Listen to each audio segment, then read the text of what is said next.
Hi guys, nandito kami ngayon sa Songdo-won sa may Pasay City. So, ang kinuha namin ay isang private room kasi mas marami kami mamaya. At syempre maganda na may privacy. Ang specialty nila dito ay sashimi.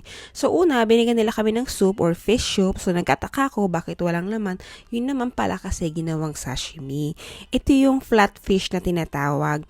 So, ang lasa nito ay fresh, na manamis-namis, tsaka chewy. So, hindi ko to first time. Ito yung lagi ko talagang ino-order kasi masarap talaga yan. Nervan din kami ng ulo ng shrimp. Ang sarap niyan guys, parang special oishi crackers. So, nagtataka nga ako, bakit wala yung laman? Pero ito pala yung laman, ginawa ding sashimi. Actually, hindi ko to first time. Ang sarap nito. Alam mo yung fresh shrimp na manamis-namis, tapos chewy. Ang ganda ng texture guys.